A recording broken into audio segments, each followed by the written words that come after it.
Hello and welcome to this video. I've just woken up to the very sad news that the alto saxophone player David Sanborn has died at the age of 78, I think.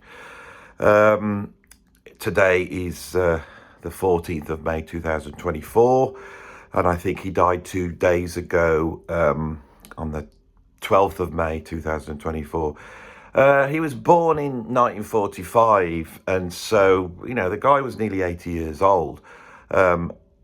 Which doesn't seem to make sense to me, because to me, David Sanborn was this incredibly charismatic, handsome, brilliant saxophone player that had really dominated the world of jazz, and especially jazz rock, jazz fusion, for the last 40 years. His alto saxophone sound is the sound of the alto saxophone now, and so many players that I've worked with try and ape his sound. And why was that sound so important? Well, I think we have to go back and look at his career. So when somebody dies, what I do is as soon as I've heard, I jump on, switch the camera on and start talking. If I don't feel I can say anything off the top of my head without any research, then I don't do it. So everything you're about to hear, I'm pulling out of my knowledge and love of this incredible musician. And so if there's a few mistakes, I do apologise, but let's have a go. So yeah, he was born in 1945. When he was a young child, he contracted polio, which weakened the muscles in his lungs, which meant that he was having difficulty breathing, I think. And so to strengthen those muscles, his physician suggested that he learn the saxophone, or it could have been the clarinet to start off with. He was adept at all the different saxophone groups, tenor, soprano, all those, but he became known for playing alto sax. His first big influence was Ray Charles, and the saxophone player that was playing with Ray Charles throughout the 50s and 1960s, which I feel could well be called Hank Crawford, but I'm not so sure. But the point was, David Sanborn grew up listening to rhythm and blues, soul and funk, and he had that in his system. As the jazz rock, jazz funk fusion thing started to emerge in the 70s, he'd actually spent his time playing in the Paul Butterfield blues band. And so he started to pick up session work because he had this very bluesy, soulful, feely way of playing alto saxophone. And the alto saxophone can be an instrument that doesn't necessarily sound that nice. It's right in the middle, and it can be honky. But Sanborn was able to produce such a beautiful, rousing sound out of the instrument that straight away he was getting a ton of session work. One of his first sessions would be playing for James Taylor on his cover version of How Sweet It Is. And that saxophone solo became iconic. And so he ended up playing with everybody. There is no point in me listing the people that David Sanborn's played. As a session musician, it's virtually anybody you can think of. He became the sound of the alto sax in the 70s, or even the alto sax. Sorry about that. In 1975, he does his first solo album, which is called Taking Off. This is a jazz rock, jazz funk fusion masterpiece as far as I'm concerned. If you want to go and check out David Sanborn, get his first album. It is so ridiculously funky. It is so ridiculously soulful. And although I've been a bit of I've critiqued a lot of the sort of funky jazz fusion, which I have tend to refer to as Fusac on this channel.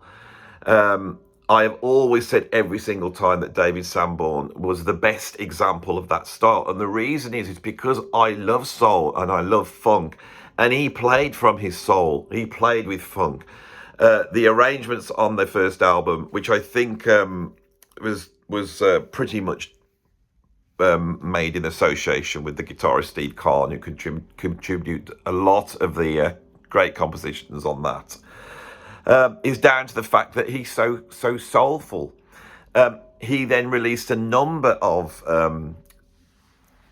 I don't want to use the term easy listening, but that's what he was a genius at, easy listening, jazz, funk, fusion albums, going up to what I think is his masterpiece and probably the greatest easy listening, light jazz, Fusac, whatever you want to call it, album of all time, which is Voyeur, which featured the classic band with Marcus Miller on bass. And Run for Cover is just one of those incredible records, and I'm sure as everybody's woken up to the news, people will be posting a link to the video to the sort of live concert that was released in the 1980s. It's black and white, which we all saw, and it all blew us away, especially Marcus Miller's moment of glory on Run for Cover. David Sanborn was a serious jazz player. As well as coming up through soul and funk and R&B, he had the bebop lines down, and he was also, people don't realise this, an exponent of free jazz. Many years ago, I went to see a free jazz saxophone player called Tim Byrne, and David Sanborn had an association with Tim Byrne and actually contributed to some quite avant-garde jazz albums with Tim. He also released in the 90s an album called Another Hand, which is one of my favourite Sanborn albums, where he explores a lot more serious, darker, deeper jazz. This guy was an incredible musician. And another thing we have to give him credit for is because he was so handsome and charismatic and so likable, he had a TV show in the 90s, which I think was called Prime Time. And all that footage is now up on YouTube. And it was a little bit like the Johnny Carson show for music, and especially jazz rock, jazz fusion. He would come on as introduce different guests. They would play in the studio. He would often get up and play with them. These videos have become a touchstone for me because it was so well done and so well recorded that we get to see so many players that you wouldn't expect to see in that sort of an environment. From Bootsy Collins to Miles Davis to Ivo Papasov. It's an incredible show, and Sanborn seemed at home in all of those styles, and a real fan of music. So I think 6 years ago he found out he'd got prostate cancer. He's obviously been struggling against that, and sadly a few days ago he lost that battle, and he's no longer with us. Another one of the greats has passed. And this one truly is a great, he just is the most important alto saxophone player of the last 50 years. That's who David Sanborn is. A guy that was able to create commercial music that sold, but also had the respect of all the musicians. The other great saxophone player of the last 50 years was, of course, Michael Brecker, who sadly died in 2007 from cancer. I think it was leukemia. Brecker's seen as the great technical saxophone player. And he was once asked, what is it like to be the greatest saxophone player on the planet? And he says, I don't know. For a start, David Sanborn's got more feel than me. And when Brecker says something, that means you're in that select pantheon of absolute greats.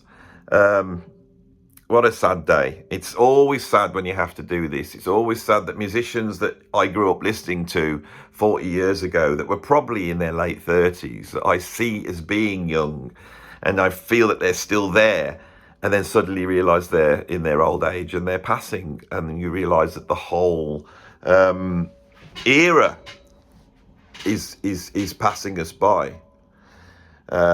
And I'm sure my channel, the more I do it, is a lament to that, that our generation perhaps has to move aside and let go. And that's truly what is the thing that we mourn when we hear the news about somebody that we don't know, but has been in our lives for so many years, that it feels like a personal loss. And this one does. Like my stomach went over when I read the news. Because these musicians meant a lot to me growing up. How many times would you buy an album, you know, by some obscure 70s jazz fusion, and you weren't too sure about it? So you check the back and you saw a list of certain names. And if you saw David Sanborn on alto sax, and he was on so many albums, it gave you that confidence that you had bought something, you know, that was going to be at least proper. He was proper, wasn't he? Anyway, my thoughts are with his family. Rest in peace, David Sanborn. And, you know, let's go and stick on Run for Cover in his memory. Thanks for watching this video.